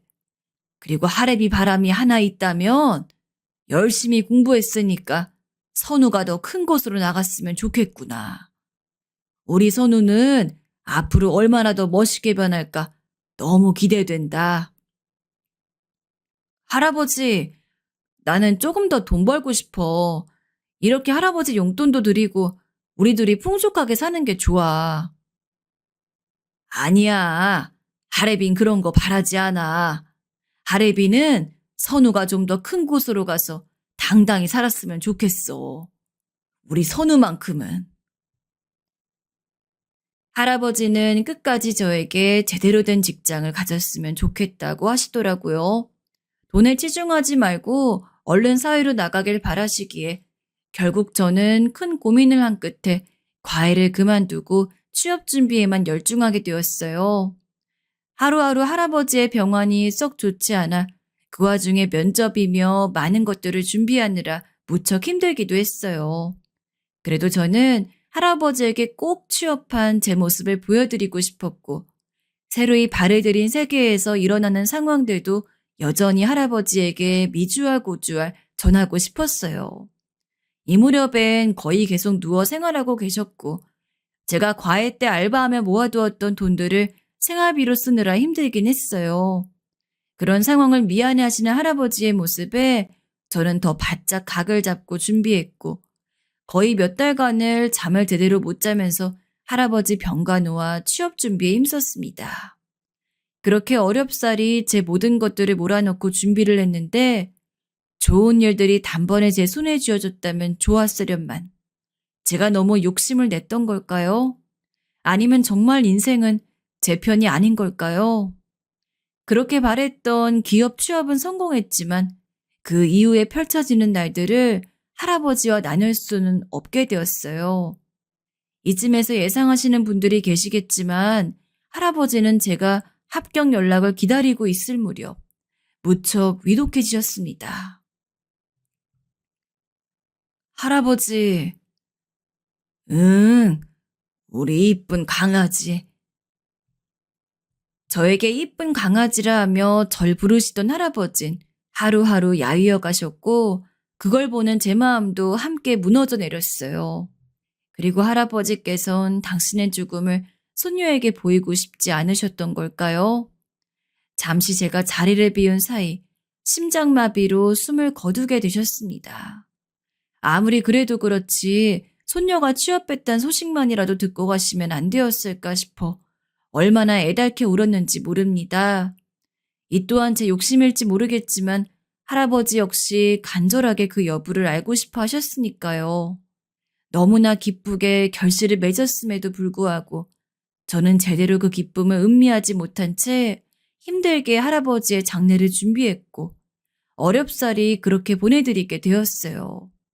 취업을 하게 되면 작은 방을 얻어 할아버지를 모셔올 생각이었으나 그렇게 할 수도 없었고 그간 살았던 집을 정리하고 전 서울에 올라가게 되었어요.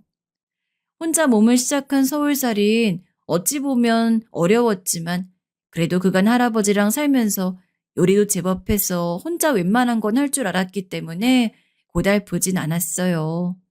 저는 더 악착같이 돈을 모았고 할아버지께서 그렇게 제 많은 꿈들을 지지해 주시던 모습을 떠올리며 열심히 살아야겠다고 생각을 했어요. 그래, 할아버지 생각해서라도 난 열심히 살 거야. 잘할 거야. 잘 해낼 거야. 처음 취업 준비할 때 함께 모였던 사람들 역시 외국 한번 안 나가본 제가 영어나 외국어를 몇 가지 준비한 것들을 보고 무척 격려를 해주었는데요. 회사를 다니면서 문득 그 생각이 나더라고요.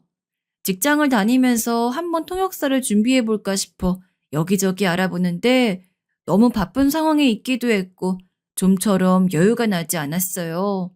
그래도 한번 그쪽에 꿈을 가졌으니 잊지 않아야겠다는 생각 때문에 관련 동호회를 들었는데요.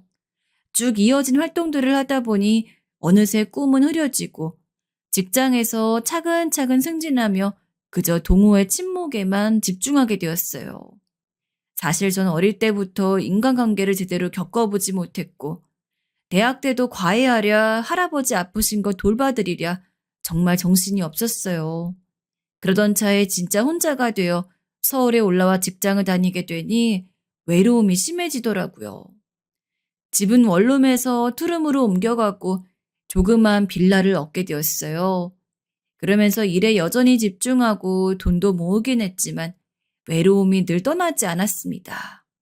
제법 괜찮은 지역에 집을 얻어 혼자서도 잘 살아가고 있고 사회생활을 하는 여성으로서 구색도 갖추고 있었지만 그 공허함은 해소되지 않더라고요. 그나마 대학 때 친했던 친구가 저에게 연애를 하라고 하는데 딱히 뭔가 와닿지 않았어요. 부모님의 결혼 생활이 너무나 불행했다는 걸 알아서 그런지 내키진 않더라고요. 뭐 언젠가 인연이 나타나면 하게 되겠지.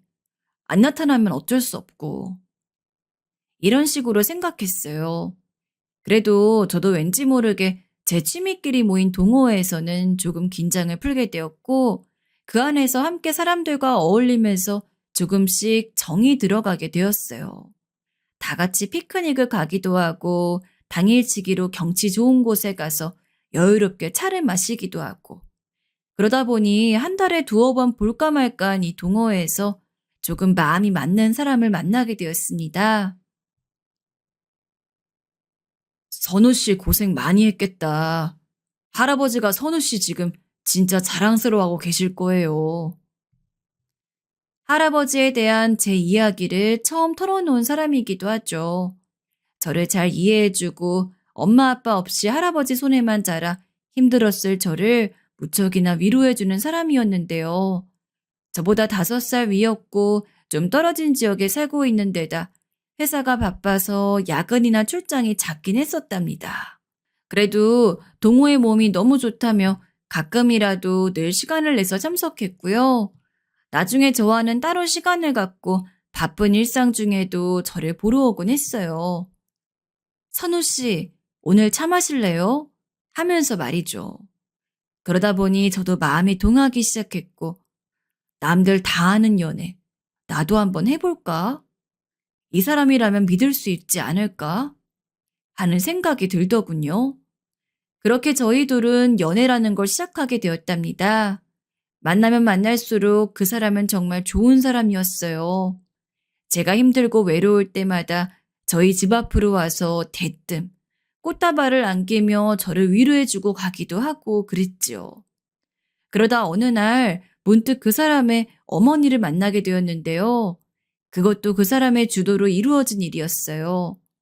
우리가 결혼을 생각하는 사이라면 어머니를 보는 게 낫지 않겠냐고 하더군요. 당시 사귄 지 3개월도 되지 않았을 때였어요.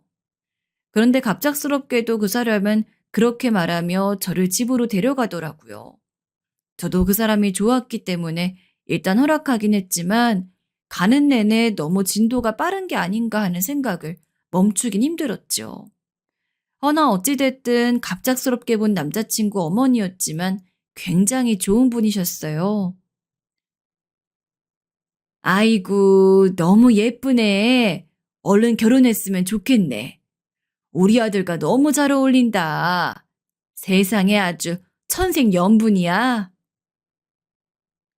처음 만난 저에게 그분은 자기 아들과 너무 잘 맞는 것 같다며 얼른 결혼했으면 좋겠다는 말을 서슴없이 하시더라고요. 그러면서 저에게 자기 아들의 장점을 줄줄 늘어놓는데 그 모습이 조금 귀여우시기도 하고 정말 결혼을 바라시는구나 하는 생각에 조금은 부담스럽기도 했어요. 그 이후에도 어머니는 둘 생년월일을 넣고 사주를 봤는데 너무 잘 맞는다는 이야기를 들었다며 결혼을 재촉하셨습니다. 아이, 저희 아직 돈도 모아야 되고 만난 지도 얼마 안 돼서요. 하고 한 발을 빼려 하면 어머니는 에이, 그럴 게 뭐 있어. 일단 결혼하고 생각해. 결혼하면 상황은 해결되기 마련이야. 하고 지나치게 낙관적인 말씀을 하시곤 했습니다. 사람 신경 변화가 참 무서운 게 처음에는 이 모든 상황들이 부담스러웠지만 아무래도 어머니도 종종 만나 뵙고 하다 보니 남자친구와는 어느새 가족 같은 사이가 되더라고요. 남자친구도 결혼에 대한 자기의 철학이나 꿈 같은 것들을 말하며 자기가 얼마나 좋은 남편이 될 건지 거듭 얘기하곤 했어요. 나는 자기가 앞으로 절대 외롭지 않게 해줄 거야. 내가 자기 할아버지처럼 자기를 지켜줄 수 있는 사람이 될게. 전 그런 남자친구의 마음이 너무나 고마웠고요. 제가 해결하지 못한 그 외로움과 공허함을 남자친구가 다 채워줄 수 있을 것만 같은 생각이 들었지요. 그러던 어느 날, 그 사람이 조심스럽게 말을 건네더라고요. 둘이 진지하게 만남을 가져온 지 1년 정도 되었을 때 말입니다. 예상을 안 한 건 아니었지만 듣는데 왜 그렇게 눈물이 흐르는지 모르겠더라고요. 선우야, 이제 그만 우리가 서로의 가족이 되어주는 게 어때? 매번 바빠서 이렇게 짧게 얼굴 보는 시간들이 너무 아쉬워. 우리 더 오래오래 보자. 좋아, 나도. 결혼하자, 우리. 저도 마치 기다렸다는 듯 그 프로포즈에 수락을 하게 되었고, 우린 빠르게 결혼 절차를 밟게 되었어요. 그 사람 역시 부모님이 이혼을 하셔 아버님과 어머님이 따로 사시기에 연락을 계속해온 어머님을 만나 인사를 드렸어요. 드디어 둘이 결혼하는구나. 엄마는 이날만을 기다렸단다. 아가야, 내가 잘해주마. 앞으로 시애미한테 원하는 거 말하고 싶은 거 있으면 얼마든지 말하렴. 어머님은 저에게 그렇게 말하며 누구보다 기뻐해 주셨어요. 저도 이런 시어머니가 있으니 마음이 참으로 든든했답니다. 그리고 그때 약간 아쉬웠던 것이 할아버지가 이때까지 계셨더라면 어땠을까 싶어서 좀 서글펐어요. 나를 키워주고 지켜보신 어른이자 가족으로서 곁에 계셨다면 좋았을 텐데 결혼식장 들어갈 때에도 같이 손잡고 들어가면 얼마나 좋을까 싶더라고요. 양가 어른들 분위기가 그렇다 보니 조촐하게 직계 가족들끼리 식을 올리기로 했지만 저는 그 직계 가족마저 없는 입장이라 조금 마음이 무겁긴 했어요. 그래도 남자친구는 편하게 말해주더라고요. 우리끼리 사랑해서 결혼하는 건데 왜 그렇게 신경을 써? 서로 상처가 많았기 때문에 우린 더 잘 살 수 있을 거야. 우리 앞만 바라보자, 선우야. 정말 어쩜 이런 복스러운 사람을 만난 건지 아마도 할아버지가 먼저 떠나시면서 마음이 편치 않아 저에게 이런 사람을 보내주신 거란 생각이 들 수밖에 없었어요. 남자친구는 아직 혼자 계신 어머니의 병환을 돌보고 있는지라 여윳돈이 많이 없는 상황이었지만 여유가 되는 제가 돈을 더 내서 신혼집을 얻어도 될 것 같더라고요. 전 제법 큰 회사에 취업한 일에 적지 않은 연봉을 받으며 빼곡하게 돈을 모은 상태였고 현재 혼자 살고 있는 집도 있고 해서 상황이 나쁘지 않았어요. 되도록 한 해를 넘기지 않고 얼른 시작하는 게 더 경제적으로 좋을 것 같아서 지인들에게도 청첩장을 돌렸고 예식장 투어도 함께 다녔어요. 여기저기 예쁘고 럭셔리한 식장들을 돌아보니 제가 정말 30대가 되어 결혼을 한다는 게 실감이 나지 않았고 또 무뚝뚝하고 표정이 없던 저를 그만큼 성장시켜 주신 할아버지가 견딜 수 없이 보고 싶었어요. 아빠고 뭐고 다 필요 없으니 할아버지만 제 손을 잡고 같이 걸어가 주시며 축복해 주셨으면 얼마나 좋을까 싶었고요. 그렇게 웨딩드레스와 메이크업 등 많은 패키지들을 알아보고 신혼부부 카페에도 가입해서 집 인테리어도 살펴보고 있던 중에 저는 무척 이상한 일을 겪게 되었습니다. 그 일은 번복해서 몇 번이나 일어났고 그런 일을 겪을 때마다 일이 도통 손에 잡히지 않아 신경도 날카로워졌고요. 왜 이런 일이 제게 자꾸 일어나는지 알 수가 없었죠. 처음에는 결혼 준비하며 많은 신부들이 예민해진다던데 그래서 컨디션이 나빠져 그런 줄 알았어요. 근데 아무리 생각해도 저처럼 이렇게 흉몽을 꾸고 식은땀을 잔뜩 흘리게 되는 사례는 흔하지 않은 터라 도통 이해가 안 가더라고요. 인터넷 커뮤니티에 글을 올려봐도 다들 그냥 민감해서 그런 거 아니냐 하는데 이렇게 똑같은 내용의 꿈을 일주일에 두어 번씩 일정하게 꿀 수 있는 걸까요? 그 꿈을 제가 흉몽이라고 표현하긴 했지만 사실 이렇게 표현하는 자체가 모순이 있다고 느껴질 정도로 좀 묘한 상황이에요. 바로 할아버지. 제가 그토록 그리워하고 보고 싶어하는 할아버지가 꿈에 나오신다는 것이었어요. 누구보다 할아버지를 만나고 싶어 했던 제 마음을 아시는 건지 진짜 꿈에서 희미하게 할아버지 얼굴 윤곽을 봤을 때 너무 놀랐는데요. 울컥하고 기뻐하는 마음이 아니라 뭔가 찝찝하고 누군가 아래에서 저를 막 끌어 잡아당긴 듯한 불편한 감정이 솟아오르더라고요. 그리고 정말 이상한 것은 할아버지는 어렴풋이 제 꿈에 나타나서는 계속 반복적으로 뭔가를 말하셨어요. 선우야. 처음에는 제 이름을 말씀하셨고 그 다음은 단어를 말씀하셨어요.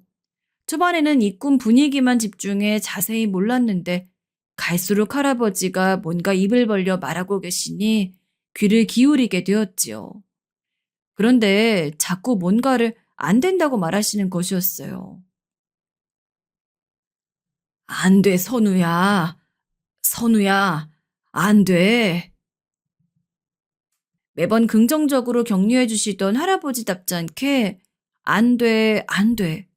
이런 말만 번복하고 계시니 과연 꿈이긴 하다 싶더라고요. 꿈은 반대니까요. 하지만 그렇게 넘기기에는 계속 같은 이미지를 수번째 꾸고 있으니 마냥 마음을 놓을 수만도 없었어요. 어느 날은 할아버지께서 울면서 제겐 안 된다고 말씀을 하시기도 하셨거든요. 거의 울부짖는 것 같은 목소리셨기에 꾸고 나선 저도 모르게 눈물이 줄줄 났어요. 할아버지, 나한테 도대체 무슨 말을 하려는 거야? 언젠가는 답답해서 이렇게 혼잣말을 하기도 했죠. 영문을 모르는 상황에서 답답해하고 누군가에게 시원하게 털어놓기도 좀 뭐했는데요. 그 무렵쯤 저도 잠을 잠 못 자고 한창 컨디션이 좋지 않고 신경이 곤두서 있긴 했어요. 그래서 그런지 남자친구와 만날 때도 별로 말도 없고 그냥 피곤하단 기색만 하게 되는지라 좀 미안하더라고요. 그래서 결혼을 얼마 안 남기고 있는데 너무 짜증만 내는 것 같아서 간만에 예비 남편 집으로 찾아가게 되었습니다. 연애하면서 매번 우리 집에서 만나다가 제가 도시락을 준비해서 처음 들리게 되었는데 이상하게 아무리 배를 눌러도 답이 없더라고요. 그래서 전화를 걸었어요. 민수 씨, 지금 어디야? 나 집이지. 우리 자기 무슨 일 있어? 집? 아, 나 자기 집 앞에 와 있는데? 집 앞이라고? 응, 해사랑 빌라 거기 아니야? 불이 꺼져 있네. 어머니도 안 계신가 봐.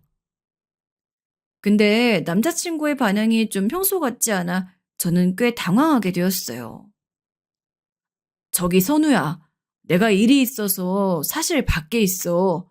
오늘 말고 다른 날 보자. 얼른 들어가. 어? 밖에 있다고? 알겠어. 그날 남자친구가 밖에 있다고 하니 어쩔 수 없이 도시락을 들고 집으로 돌아가게 되었어요. 그런데 왜 이러는지 남자친구의 행동이 자꾸 개운치 않게 느껴지는 거예요. 사실 그날 어김없이 할아버지 꿈을 또 꾸게 되었고, 여전히 할아버지는 뭔가가 안 된다는 말만 또 반복하셨거든요. 뭐가 안 된다는 거지? 그러면서 설마 하는 생각이 들기 시작했습니다. 이런 상황이 되고 나니 저는 보통 신경이 곤두서는 게 아니었고, 안 그래도 신혼집을 준비하며 이 집을 정리하는 과정이 편치 않아서 힘들었는데 머리가 복잡하더라고요.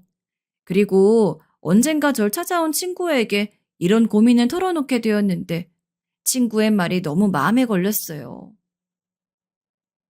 선우야, 너 아무리 봐도 그것 좀 이상해. 남자친구가 그 이후로 뭐라고 설명이라도 했어? 아니, 그냥 바쁘다고. 너무 바빠서 나올 시간이 없다고 다음 주쯤 보자고만 했어.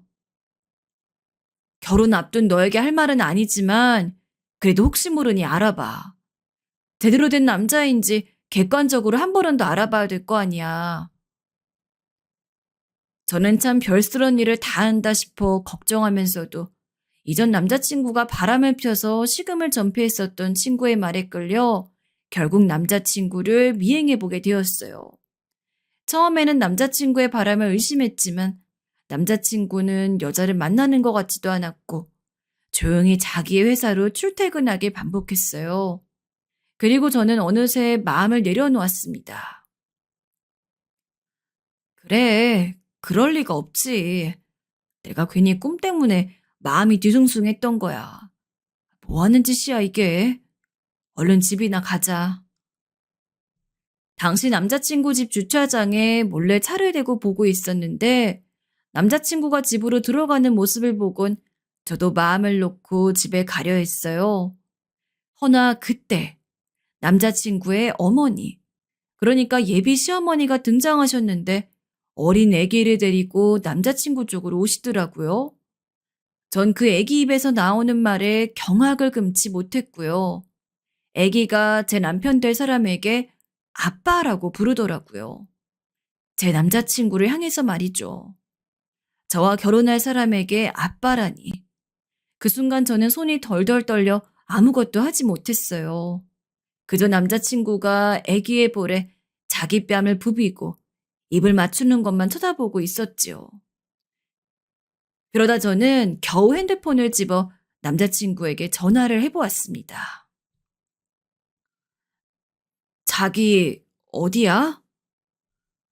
아, 나 지금 엄마랑 같이 있는데. 왜? 무슨 일이야? 아, 나 보고 싶어 전화했구나. 내가 그쪽으로 갈까? 태연하게 애기 입을 막고 조용히 하라고 한 뒤 저에게 보고 싶다고 하는 그 사람은 네, 정녕 제 예비 남편이 맞았습니다. 전 그 길로 차 밖으로 나와 남자친구에게로 걸어갔고 저를 보자마자 두 사람의 표정이 둘 다 확 굳어버렸어요. 그 얼굴들을 보니 더 정황이 분명해 보이더라고요.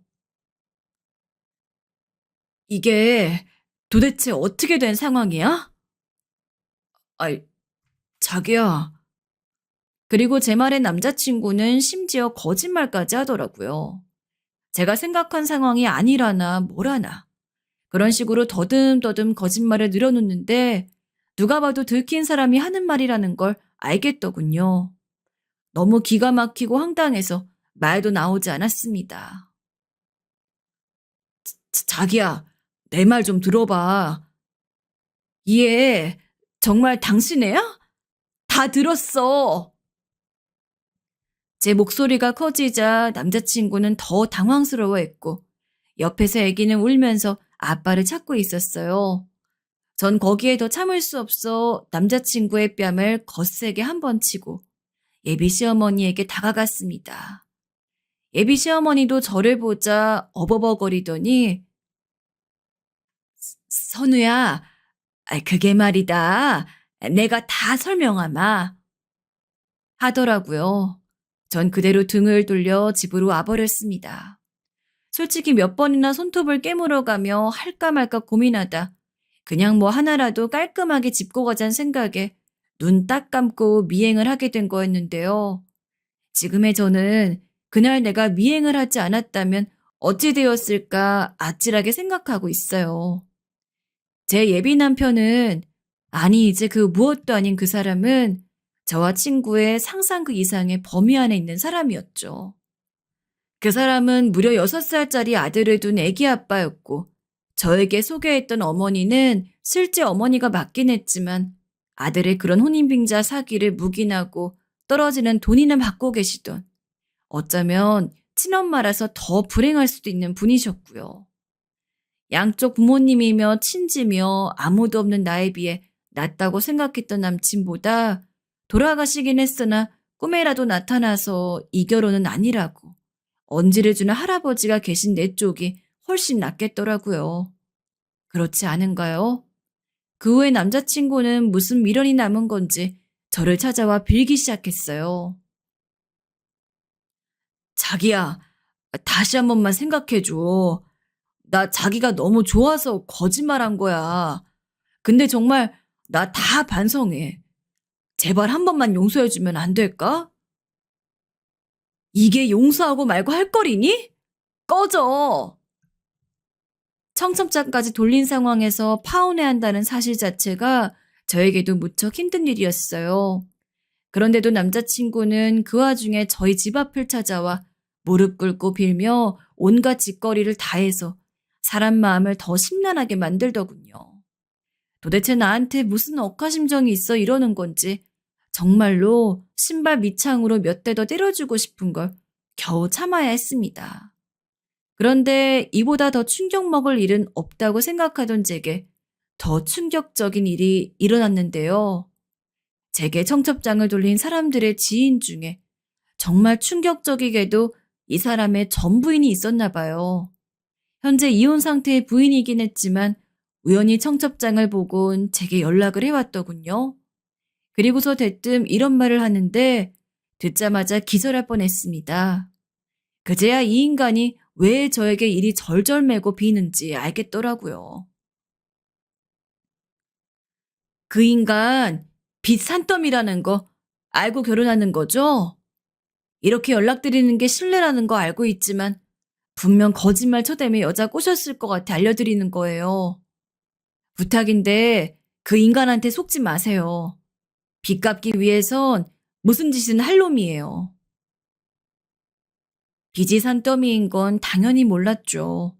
아마도 그 남자는 저에게 결혼 사기를 쳐서 어떻게든 돈을 뜯어내고 잠적할 생각이었던 것 같아요. 제가 경제적으로 여유가 되니 그동안 저를 살살 꼬시고 굴려서 결혼을 한 뒤 자기 빚도 갚을 심산이었던 거죠. 나중에 다 알고 사실을 말해보란 저에게 싹싹 빌며 무릎을 꿇는데 정말 비굴하기 짝이 없었어요. 아들이 아파서 그랬어. 아들이 아파서 자식이 아프니까 어쩔 수 없이 너도 자식이 아파봐. 눈에 뵈는 게 없어지지. 그래도 나 당신 사랑해. 사랑하는 건 맞아. 그러면서 새삼 건강해 보이는 아들 핑계를 드는데 떠올리는 것만으로도 머리가 다시 아파올 정도예요. 어쩜 그런 인간이 다 있는지, 내가 이 남자 뭘 믿고 결혼하려 한 건지 스스로 한심하게 느껴지기도 했답니다. 예비 시어머니란 여자도 마찬가지였어요. 자식이 빚 갚으면 자기에게 뭐라도 떨어지는 게 있는 건지, 하루가 멀다 하고 저를 찾아와 졸라대는데 나중에는 진절머리가 나서 어디 섬으로 들어가고 싶은 심정이었어요. 제발 그만 좀 하세요. 둘 다 언제까지 사람을 괴롭힐 생각이세요? 선우야, 우리 그간의 정이 있잖니. 어쩜 그리 잔인하게 그 정을 떼어내려 하니? 나중엔 저를 나쁜 사람으로 만들려고까지 하는데 도저히 참을 수가 없었어요. 하지만 가만히 있을 저도 아니었죠. 이 두 사람이 너무 괘씸해서 1년을 속고 살았던 제가 너무 불쌍해서 한 가지 일을 저지른 건데요. 바로 이 남자가 다니는 회사 동료에게 문자를 보낸 거죠. 제가 직접 전화번호를 알아내기 힘들어서 이 못된 놈의 SNS를 뒤지고 뒤진 결과 알아낸 번호였습니다. 전 거기에 장문의 문자를 보내었답니다. 반드시 끝까지 읽어주시길 바래요. 지금부터 이 사람에 대한 것들을 하나씩 알려드리려고 합니다.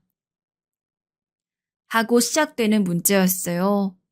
이놈이 어떻게 여자를 속이고 다니었는지, 그리고 애 아빠인데도 했던 그 못 볼 꼴의 행동들. 이놈이 이 정도 망신은 당해야 더 이상 다른 여자들에게 허튼 짓 안 할 것 같더라고요. 그래서 그렇게 문자를 보내고 난 뒤 그놈과의 연락은 차단해 버렸습니다. 그놈도 처음에는 난리를 쳤지만 제가 저에게 사기쳤던 거 증거 싹 모아서 경찰에 신고한다고 하자 꿈쩍을 못 하더라고요. 그제야 저는 삶의 평화를 다시금 찾은 듯 했어요. 그리고 할아버지에 대한 생각을 많이 하게 되었답니다. 다시 생각해보면 할아버지는 저에게 이 결혼을 막기 위한 어떤 의미로 꿈에 그렇게 나오신 게 아니었을까 싶어요. 일이 무마된 이래 이후로는 단 한 번도 뵌 적이 없기도 하고요. 저를 그렇게 아껴주셨던 할아버진 손녀가 혼인빙자 사기 이범에 달하는 웬 남자와 결혼하는 것을 두고 볼 수 없어 그렇게 경고를 하셨던 거지요.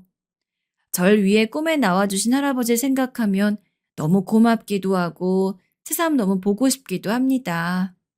살아 생전에도 저밖에 모르셨던 할아버지가 죽어서도 저를 생각해 주신다는 걸 알게 된 것 같아서 할아버지와 제가 연결되어 있다는 느낌이 더 강하게 들었어요.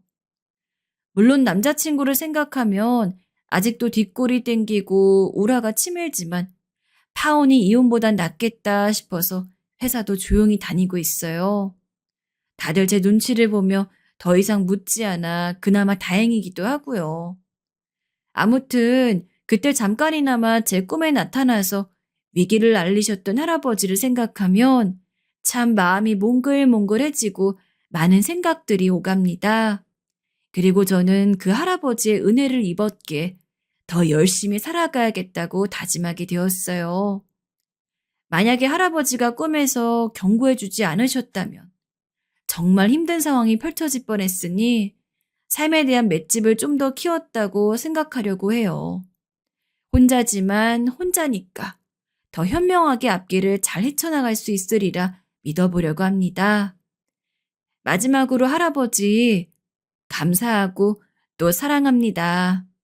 손녀딸 잘 지내고 있을 테니 너무 걱정 말고 좋아하는 거 마음껏 하시면서 편히 저 기다리고 계세요. 사랑해요, 할아버지.